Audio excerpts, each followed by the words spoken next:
I used to think love was like a street lamp glowing warm, guiding two people through every storm. But that night, when I saw Nora by the window, clutching a dried leaf, staring at the ocean like she was begging for a different life, I knew she'd already left me, without even saying goodbye. I'm Ethan, 35, and this is how I learned to let go when love slips away like mist. I'm from a small coastal town in Oregon. Never told this story to anyone, not because I'm ashamed, but because every time I think about it, it feels like someone's squeezing my chest. I used to believe love was about sticking together through the cold days, even if it's quiet, even if it's just silence. But now I get it. Love doesn't always walk out with a big fight. Sometimes it just fades, like the last light at dusk. Nora and I were married for 10 years, met in Seattle, a sound engineer who loved the hush of a studio, and her, a girl selling books in a cozy shop, crazy about the smell of old pages. We were different, but back then, we clicked like two rivers meeting. She'd read me poetry under streetlights, and I'd record the sound of rain to help her sleep. We swore we'd write a long story together, but nobody told me stories can end halfway through. 10 years is a ton of memories. Mornings with Nora brewing tea, fights we'd patch up without words, nights on the porch listening to waves crash. But somewhere along the way, I started feeling her slip. Not in a loud way, just little moments, like how she'd stand by the window, sigh, and stare at the sea, like she was searching for something she'd lost. I'd ask what she was thinking, and she'd give a faint smile. Just the wind, babe. I wanted to believe her, so I fixed doors, cleaned tables, tried to hold the house together the way I was holding on to her. But the harder I tried, the more she felt like smoke, slipping through my hands. The first time I really felt the distance was one freezing winter evening. Nora came home late from the bookstore, her coat soaked from rain, but her eyes had this weird spark. She talked about a customer, her voice soft but alive. He said the book I picked reminded him of home. I nodded, but inside, it was like I was falling off a cliff. It wasn't that she was into someone else. It was like she was living in a world I couldn't reach. That night, I hugged her, but she just lay there, still, like a book I wasn't allowed to open. Last spring, we went to a friend's party near Portland. Everyone was laughing, lights glowing soft. Nora sat in an armchair, holding a glass of wine, staring at an empty corner of the room. She let out this sigh, like the whole party couldn't fill whatever was missing inside her. Some guy started chatting her up about his Europe trip, and she nodded, but her eyes drifted, like she was picturing herself somewhere else, not here, not with me. I stood by the door, gripping a beer bottle, watching her like she was behind glass. On the drive home, she stared out the window, silent the whole way. I wanted to ask what was wrong, but I just turned up the radio, letting the music drown out the void. After that night, we were like shadows in our own house. No fights, no blame, just distance. I'd talk about a new recording, and she'd nod, eyes stuck on a book she wasn't reading. I'd ask where she wanted to go for the weekend, and she'd say, "Anywhere's fine," in a voice that sounded like giving up. One afternoon, I found her on the porch, turning a dried leaf over and over in her hands. "You okay?" I asked. She looked at me, eyes foggy. "Do you ever feel like you're living the wrong life?" I didn't answer, because deep down, I was scared that question was mine too. The day it all broke came soft, like a drizzle. Nora was getting ready for a poetry reading in the city. She wore a gray sweater, the one she put on when she was down, her hair loose, half hiding her face. I sat on the couch, holding a cold mug of tea, and said, "Nora, can we talk?" She froze at the door, hand tied on her bag strap. I tried to tell her I missed us, missed the nights we'd listen to rain, missed the way she used to read me poems.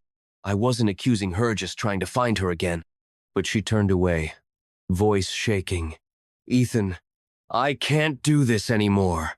I'm tired of pretending to be someone I'm not. Tired of this house. Of you. If you can't see me, I have to go." She said it as the wind slipped through the door, like it was carrying her words away. I looked in her eyes for a hint of doubt, but all I saw was a tired Nora, like she'd run a marathon and couldn't take another step. I didn't say a word, just grabbed my jacket, keys, and walked out.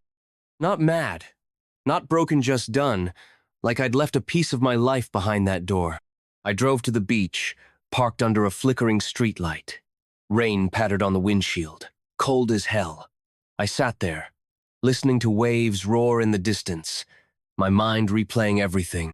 Nora reading poetry under streetlights, her eyes bright like stars.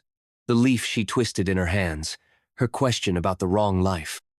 I realized she didn't leave me today. She'd been leaving for ages, through every sigh by the window, every night she slept with her back to me.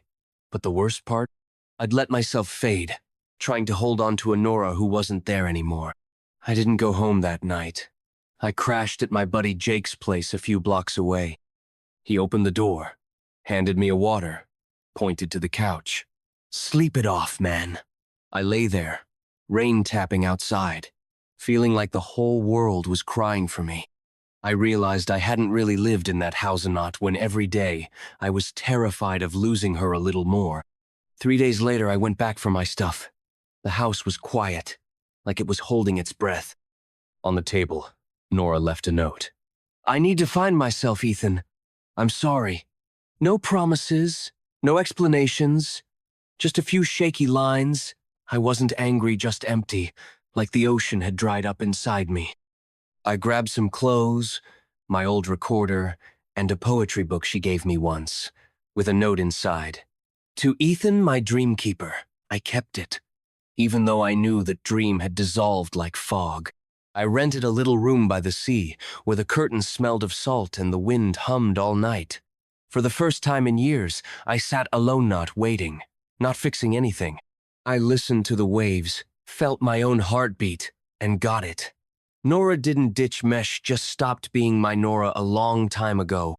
The weeks after were like a half-written poem.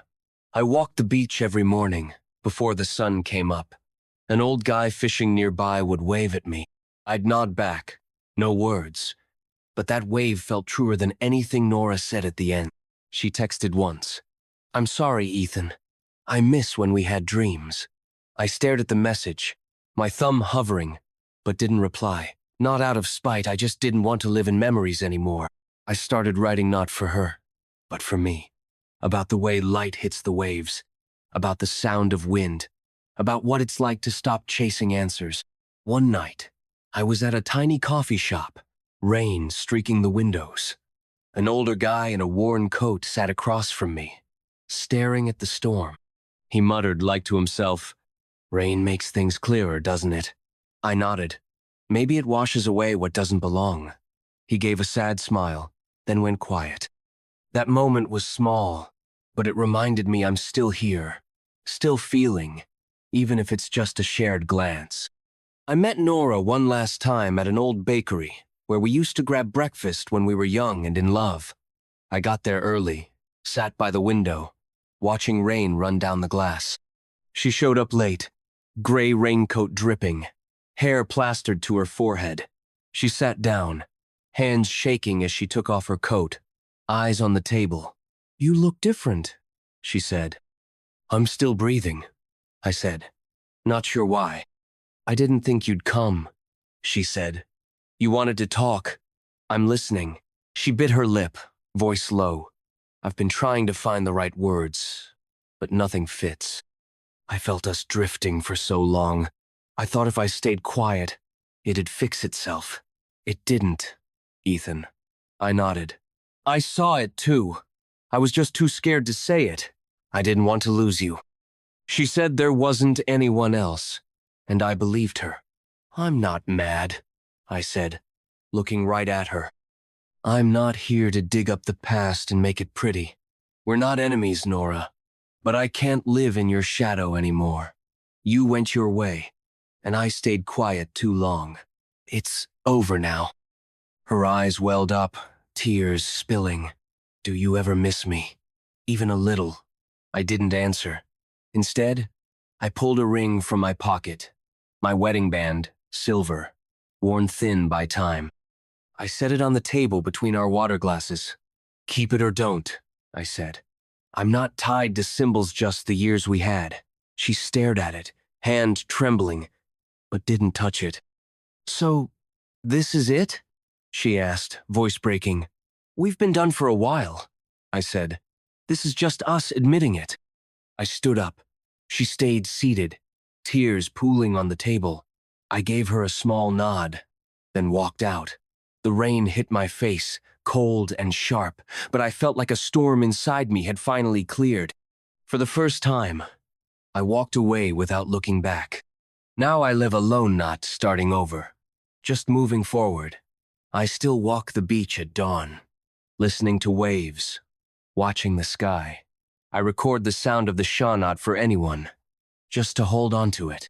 One day, I stopped by an old bookstore, bought a poetry book, and started scribbling in its stuff no one will read. About rain, wind, the way it feels to smile for no reason.